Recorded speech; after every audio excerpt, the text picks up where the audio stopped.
I'm Mayor. I'm Sophie. Guys, listen, we're hyped to do this video because we're clearing up everything. Yeah. Every single thing about Game of Thrones we're clearing up in this video. And we're doing it as we finish the series R+L = J. Okay, before we start House of Dragons, we are going to address the whole Jon situation and make it clear that we know about that. We're going to have a good talk today. So, you know, if you're really in tune for all the fast cut and fast action things, you know, and just click off this video. This is going to be a very slow pace and talk. And guys, listen and watch the video before you comment stuff about what we think about the show. Because you can't comment what you think we think if you don't really know what we think. You need to watch the whole video. Yeah. So make sure if you're commenting, don't just look at a part, because we may correct ourselves later on, or we may say another point that literally defies everything we just said. Yeah. Okay? So we're gonna get started with the R+L = J, who are Jon Snow's parents video. We're gonna watch that first. Should we just watch it through? R+L = J is a fan theory regarding George R.R. Martin's Song of Ice and Fire, the basis of HBO's Game of Thrones. It's one of the best supported and most widely believed fan theories. The idea is that Jon Snow is not the bastard son of Eddard Stark and an unknown woman, as Jon and most of Westeros believes, but is actually the son of Ned's sister, Lyanna Stark, and Rhaegar Targaryen. So, for a bit of context, Prince Rhaegar Targaryen was the son of the Mad King, Aerys Targaryen, who was overthrown in Robert Baratheon's rebellion, the war that made Robert king. Lyanna is kind of the Helen of Troy of Westeros, because Robert's rebellion started when Lyanna, who at the time was betrothed to Robert, was abducted by, or more likely ran away with, Prince Rhaegar, who was already married to Elia Martell. Rhaegar spent the start of the war in the Tower of Joy in Dorne with Lyanna, before going off to battle and to his doom in the form of Robert's hammer. So after the war was over, Ned and 6 others headed to the tower to find Lyanna, where they were confronted by 3 of the dead king's guard. When the fight was over, the 2 survivors, Ned and his friend Howland Reed, went up the tower to find Lyanna Stark in a bed of blood. There, Lyanna got Ned to make her a promise before she died. So, R+L = J suggests that Lyanna's bed of blood is one of childbirth, the baby is Rhaegar and Lyanna's, and that Ned's promise to Lyanna is to pretend that the child is his, in order to protect the child from Robert, who would see the son of the Targaryen prince as a threat and likely have him killed, just as he had Rhaegar's wife and other children killed. In any case, Ned then comes back from the war with a baby, Jon, who until his death he raises as his own son in Winterfell. So that's the theory. What's the evidence that makes it more plausible than the alternative, that Jon really is Ned's bastard? Firstly, it seems very out of character for Ned Stark, a painfully honourable person, to have fathered a bastard. In Ned's own words, to have fathered Jon was to dishonour himself and to dishonour Catelyn in the sight of gods and men. Ned isn't like Robert, who would swear undying love and forget them before evenfall. Ned keeps his vows. So right away, it seems unlikely that Ned would break his wedding vows to Catelyn by fathering Jon. At one point, Ned refers to Jon as his blood, but he never calls him his son. At one point, he internally lists his children, naming Robb and Sansa and Arya and Bran and Rickon. The very next line he mentions Jon, but not as part of the list of his children. Speaking of Arya, Jon is said to look like her, and Arya is said to look like Lyanna. Anyway, so, during a conversation with Robert about the rebellion, Ned thinks that he has lived his lies for 14 years. What lies are Ned referring to? Here's a hint. Jon is, at the start of the first book, 14 years old. So what all these hints amount to is that Jon is Ned's lie, a lie that haunts him at night, but which he persists with, because some secrets are safer kept hidden. Some secrets are too dangerous to share, even with those you love and trust. It hurts Ned to lie like this, but he does it to keep his promise to his sister, to protect his sister's son. One more thing about Ned. On multiple occasions, Ned opposes the killing of Targaryen children. When Robert orders the assassination of Daenerys and her unborn child, Ned refuses, hurting his friendship with Robert and endangering his honour and life by disobeying the king. The other example is his opposition to the killing of Rhaegar's wife and children at the sack of King's Landing. This refusal to kill children for the sake of their Targaryen blood is mirrored by Ned's protection of Jon. To return briefly to the Tower of Joy, it seems very odd for 3 members of the Kingsguard to be there with Lyanna Stark. Shouldn't they be protecting the siblings of the now-dead prince? A very good explanation for their presence is that they were guarding the unborn heir apparent, the son of the prince, Jon. So now to Essos, for a biggie in terms of textual evidence. While in the House of Undying, in Karth, Daenerys has a vision of a blue flower growing from a chink in a wall of ice and filling the air with sweetness. Blue flowers, specifically blue winter roses, are consistently associated with Lyanna Stark. At the tourney of Harrenhal, Rhaegar selected Lyanna as the Queen of Love and Beauty over his wife, and presented her with a crown of blue winter roses. A storm of blue rose petals feature in Ned's dream about Lyanna, and the statue of Lyanna in Winterfell Crypt has a garland of blue winter roses. What this strongly suggests is that something to do with Lyanna is at a wall of ice. That something is very probably Jon on the wall. So, given all these hints, it seems very likely that Jon Snow is the son of Rhaegar Targaryen and Lyanna Stark. But what are the implications of R+L = J? It's been suggested that being both a Stark and a Targaryen makes Jon the Song of Ice and Fire personified. What this actually means exactly is unclear, but it does seem to suggest that Jon is very important. Perhaps he's the prince that was promised, or Azor Ahai, or one of the three heads of the dragon, or any of the other various prophesized figures. In any case, Stark blood is associated with powers like warging, and Targaryen blood is associated with an affinity with dragons and fire. Jon having both would possibly make him capable of some pretty impressive stuff.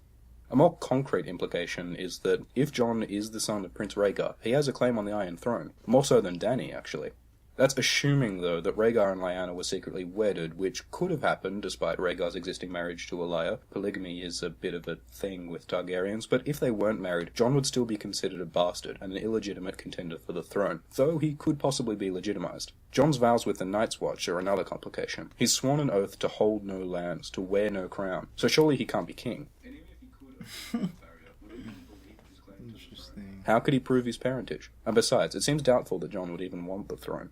Powers and thrones aside, finding out his true parentage would be very significant for Jon personally. He's always struggled with rejection from Cat, alienation from being a bastard, and the difficulty of not knowing his mother. Finding out his true parentage would undoubtedly be a big deal for him, if not for all of Westeros. So that's R+L = J, the main evidence and some of the possible implications. Let me know in the comments what you think of the theory, and whether you'd like to see more videos on A Song of Ice and Fire fan theories, some of which are pretty crazy and awesome. If you're interested in A Song of Ice and Fire fan theories and discussion, you might like to check out Westeros.org, the wiki, and the subreddit. That's all from me. Thanks for watching this video. So what do you have to say about that? We knew all that. Yeah, by the time we're watching this, yeah. We knew all that information. So we figured it out from y'all right after the episode where you're supposed to figure everything out. And we connected all the dots.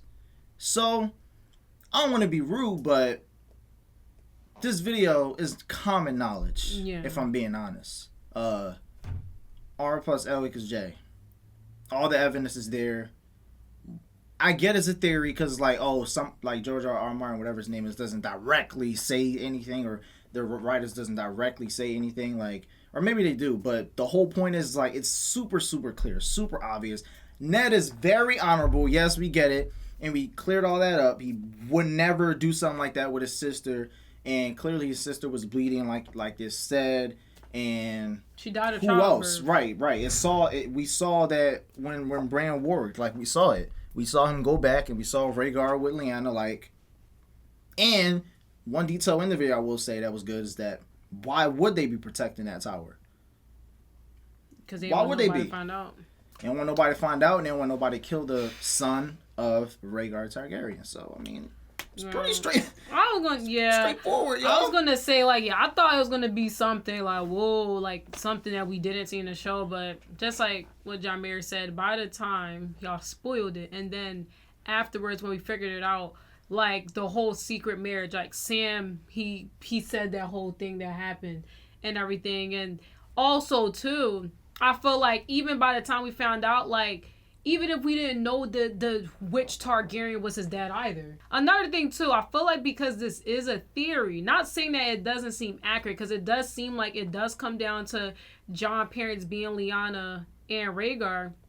I feel like there was some little details, like it was saying something about like, oh, like the blue, something about like the symbolism of something. The blue flower. Yeah, like I don't remember seeing any of that in the show. Oh, I think he was just referring to the book. Oh, well, yeah, and then also too, one thing I will say is like after watching this whole video is like they didn't keep Lyanna's story very consistent. Like this, we could have found out season 1, season 2 if we really wanted to, you know? Like the way they were just like randomly throwing stuff out, like first episode, yes, Robert was saying all that stuff to Ned, but how in the first episode I'ma just assume that Ned is looking after his bastard son that's not really his son, it's his sister's son? Why would I think that watching the first episode? And I feel like it's because some of you people have read the books. So when y'all watch the show, you already knew it was gonna happen. You people. We are going into this blind. So all I know is from the beginning, when we knew John was a bastard, that's all I saw him as him being Ned's son. And I feel like the show overall, no, it didn't do a great job in giving us like really big clues linking it towards something else. So interruption, we made a little mistake. We reacted to the R+L = J video, but we did not watch the supporting scenes. So this is going to be 2 videos combined. We're going to put all the supporting scenes on. Let's get into it. That's my grandfather, Lord Rickard. He was burned alive by the Mad King Ares. That's Lyanna, my father's sister. King Robert was supposed to marry her, but Rhaegar Targaryen kidnapped her. The last time I was in the capital was many years ago. Another wedding. My sister Elia and Rhaegar Targaryen, the last dragon. My sister loved him, and beautiful, noble Rhaegar Targaryen left her for another woman. That started a war, and the war ended right here. Your aunt Lyanna, Lord Went of the great tourney at Harrenhal. The last 2 riders were Barristan Selmy and Rhaegar Targaryen. When Rhaegar won, he rode right past his wife, and he lay a crown of winter roses in Lyanna's lap. And all the smiles died. I've never seen so many people so quiet. Robert started a war to win her back. He killed Rhaegar, but she died anyway. Did you have to bury her in a place like this? She should be on a hill somewhere with the sun and the clouds above her. She was my sister. This is where she belongs. She belonged with me. Okay, see this. Okay, this is more interesting now. The supporting scenes. I'm not gonna sit here and lie to y'all, because watching this scene now with what's his name, Baelish, talking about how Rhaegar put the roses in Lyanna's lap and stuff like that, and then you hear Rob talking about, oh, she belonged with me. It makes it seem like more of a not justice but jealousy. yeah. And it's actually more haunting when you hear Rob talk like that, because like, Dave, you just killed him, but he didn't even do anything to her. Also, he loved her, and you just, you right. know, it's also, crazy. Also, the scene where what's his face? What? The one who died. The Martell, William Martell. Oh, Prince Oberyn. Yeah. Oberyn. When he said that, I mean, you know, like I said, like I feel like even watching all these scenes, I feel like they happen so randomly. Where overall, I feel like it would be kind of hard, realistically, to just put the pieces together that fast, especially when you watch it for the first time and there's a whole bunch of stuff happening through these episodes. Because every scene that they showed so far, it was so scrambled. It was so scrambled, y'all. Yeah. It's definitely hard to keep track of on your first watch. It's not easy.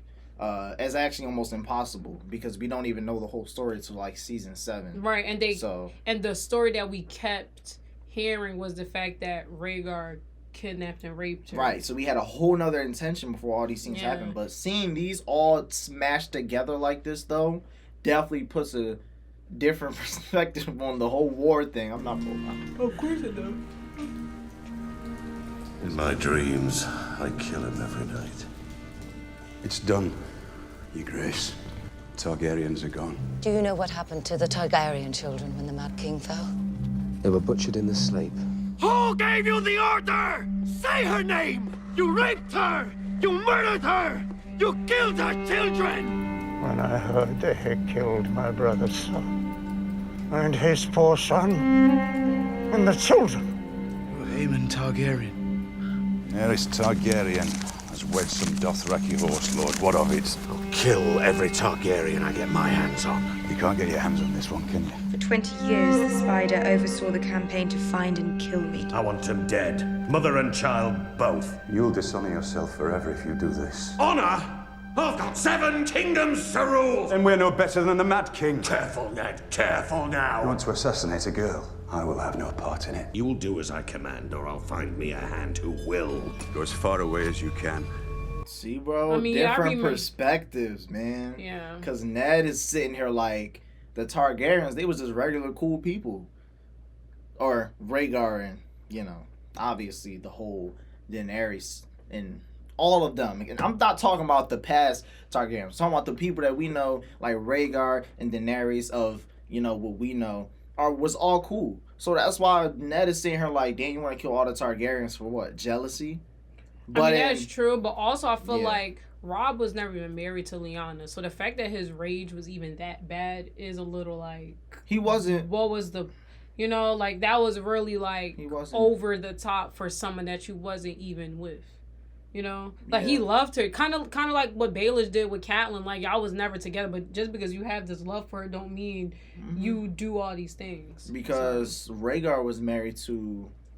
Oberyn's sister, Elia Martell, Oberyn's sister, who was killed by the Mountain. Yeah. Ordered by Tywin. So, yeah, I was gonna say Rob's perspective, right, and the way he just sees it is completely different. So, yeah, it's just interesting to see. As many men as you can. Because wherever you go, Robert's wrath will follow you. How many tens of thousands had to die because Rhaegar chose your aunt? Yes, he chose her. And then he kidnapped her and raped her. Look, and Baelish, so yeah, Baelish knew. That's what I'm saying. Baelish knew that didn't happen. He knew that didn't happen. And died for him because they believed in him, because they loved him. Rhaegar fought valiantly, Rhaegar fought nobly, and Rhaegar died. Did you know him well, Sir Barristan? I did, Your Grace. Finest man I ever met.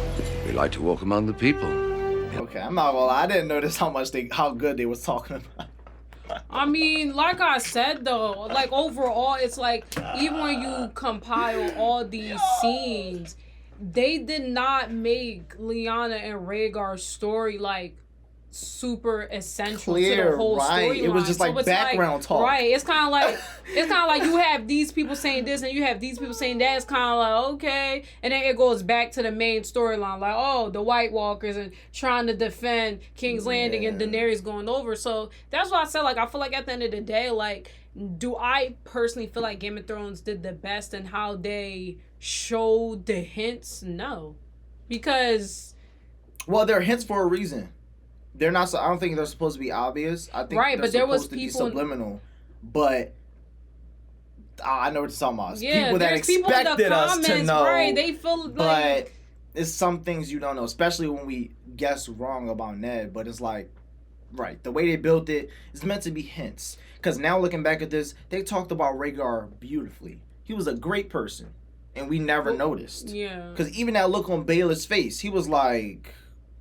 Okay. But in the moment, I just kind of thought like they're just ending the scene, like he's just not gonna say anything. So, and also too, like I feel like with Ned from the first episode, they always showed him as being noble. So I would have thought like he's saying what he's saying because just overall, like the decision that Robert was going to make of killing Daenerys, that just wasn't right. So I just He sang to them. Viserys never told you. He told me Rhaegar was good at killing people. Rhaegar never liked killing. He loved singing. 17 years But see, like, you rode off. Even that scene, I remember those scenes. I remember that too. And I remember we said, right, and I remember saying like, wow, like, it's really perspective because it's like, Barristan, like, he was there with him and look what he's saying. And then you got everybody saying other stuff. And then it's like, when it comes down to what was happening in Winterfell, it's like, y'all just kept it a secret. Like, why? But then again, it's because to me, it's like, so does Baelish know that Jon was their son? Probably, yeah. I think Baelish knew. I think Varys knew. Interesting. Yeah. With Robert Baratheon. You came back a year later with another woman's son. Find you at the feast? Lady Stark thought it might insult the royal family to see the bastard in their midst. I want you. She hated it, John. Yeah, she did. My father wouldn't even tell me her name. I don't know if she's living or dead. Your bastard's mother. You never told me what she looked like. Nor will I. You hated that boy, didn't you? How could you not hate him? The walking, talking reminder that... And see, that's the problem. Pause it real quick. Because that's what I'm saying. Like, I feel like in the beginning, like, there was mainly showing it, like, yeah, like, Ned, like, he had sex with another one and brought John back. It wasn't until later on, I feel like that's when we was getting random scenes with Daenerys talking about how good Rhaegar was.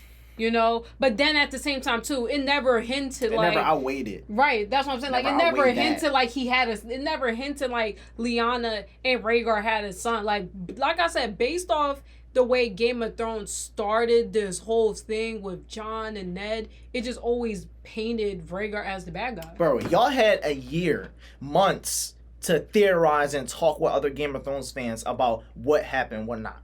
We doing this back to back to back to back. Y'all had a week. Y'all had a week in between the episodes. Like y'all had time to sit down, analyze, and look at the episode. You know what I'm saying? So yeah, things that y'all probably noticed and stuff, and like, oh, like it was not supposed to be a spoiler, all that stuff, right? The whole when you watch it like this, how we're watching it, the whole thing about Ned not being honorable outweighed all the little hints. When you watch it just straight, it really does. But I also feel like too, like with Ned. It also, like, the way they used to make him look, like, every time they brought up, like, his bastard son, it really just made his face look, like, full of regret. Like, how am I just gonna assume, like, he had he kept a promise to his sister? You know, like, I don't see how I was gonna ever be able to hint that up. And just like you said, like, when a season come out and you have time to, like, make all your theories and then come back, yes, you'll have a better analyzation of how the show gave you hints, but like watching it straight through, no, like it just always seemed like Ned looked like, wow, yeah, I really messed up, like, yeah, I got this bastard son, and yeah, you know. Think highly of this boy. Good. Lord Commander of the Night's Watch. A bastard by some tavern slut. Perhaps, but that wasn't Ned Stark's way. Must have been a rare wench to make Lord Eddard Stark forget his honour. What is honour compared to a woman's love? What is duty against the feel of a newborn son in your arms? You are a Stark. You might not have my name, but you have my blood. Pause. Is my mother alive? Cause like even that, it's kind of like, yeah, when a guy has sex with a woman but he's no longer with the mom, it's kind of like, yeah, you don't have my name because you're a bastard, but you have my blood because I'm your dad. What? This is why I keep. I thought he was talking about his sister's Why blood. am I going to ever think at any given time like Ned just promised his sister he was going to watch after her son? Like, and that's why I said like the comment. That's what I'm saying. That's why I feel like the comment section. It's a little like I don't know. Sometimes I really question y'all because I don't think anybody would think that. Like the show kept painting Jon as a bastard son to Ned. You're gonna just keep trying to defend yourself. I am, because like they get it, so we get it. Y'all get it. Y'all understand. It's just crazy. Does she know about me, where I am, where I'm going? The next time we see each other, we'll talk about your mother. And next thing, and then Ned died. Right, then he died. House Targaryen is gone. Not a single person who shares your blood is alive to support you. Targaryen alone in the world. It's a terrible thing. Ha! Mr. Raymond. Then it went to Jon. That's so funny. That's so funny. Right. You think my life is some precious thing to me? That I would trade my honor for a few more years of woe? What of your daughter's life? Yo, Ned was so honorable talking about Trey. Like, but the whole time you thinking he cheated. That was confusing. Yeah.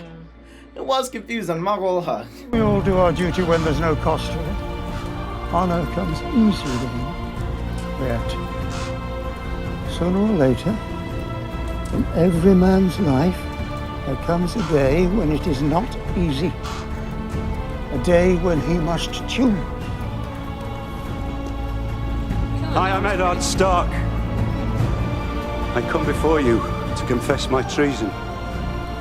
If the day should ever come when your Lord Father was forced to choose between honor on the one hand and those he loves on the other, what would he do? He would do whatever was right, no matter what. Most of us are not so strong.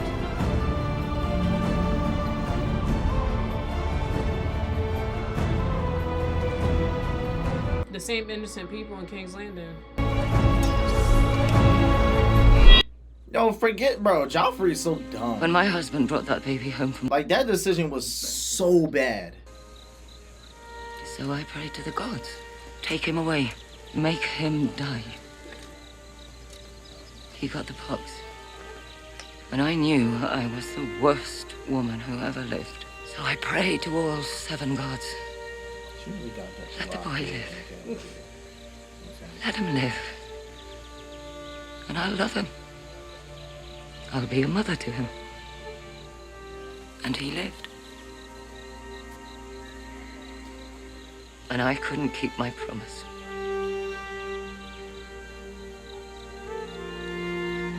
And everything that's happened since then. All this horror that's come to my family. Game of Thrones should have took their time. I'm sorry.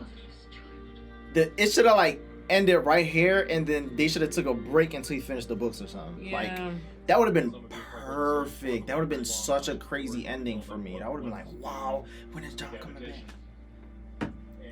Actually, that's actually a really smart thing. Pause real quick.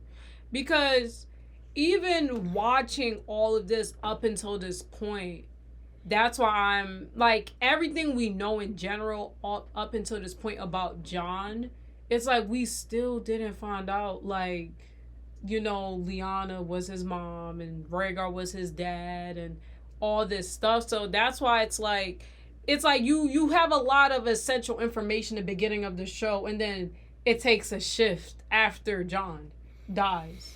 And it's really like sad because it's like you can see the show had so much potential to end well. Right. To end well. It had so much, it was great, but it had so much potential to end on such a crazy note because it was so much information. They just died it down. And also too, it kind of makes me think about how when this happened, and remember we were saying like it was so dumb, and people were like, no, that's not dumb.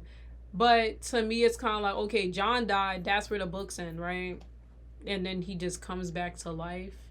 Like, I don't see, like, how does that really make sense? Like, the fact that I feel like people was justifying, like, the death of Jon, like, and we knew that there were people in the Night's Watch that didn't like him. But then again, him dying and then him coming back and then he goes kill those people. It was kind of like, well, overall, I feel like him dying in the books would have been a whole much more different thing as compared to like what the show did with him. If you get what I'm saying. Talking about what the book would have did. Yeah, like I feel after he died. Yeah, like right, I feel like the book, realistically, if there was like more books, I feel like the journey to Jon coming back would have been better. Like he died and he came back within a day or two, and to me, I think that was stupid. In my opinion, even I was excited for him to come back because it was hyped up. Yeah. Like he did come back like the next episode. Right, it was like, all right, Jon coming back. Right, and then like I said, it's like the whole essence of him dying too. Like I feel like in general, it's kind of like when you think of like other things, it's like someone dying, they end up coming back. Like I feel like your whole purpose changed, and I feel like him coming back and his purpose, it was kind of like his purpose. That was definitely a change in Jon, show wise, like whole complete switch of the show. Actually, the momentum of the show too. So okay, who is Jon Snow's real mother? And there was a very long pause, and I looked at Dan, and Dan looked at me, and we threw out a guess, and he kind of nodded. Then he let us take the show. Yo, y'all took the show and y'all messed it up.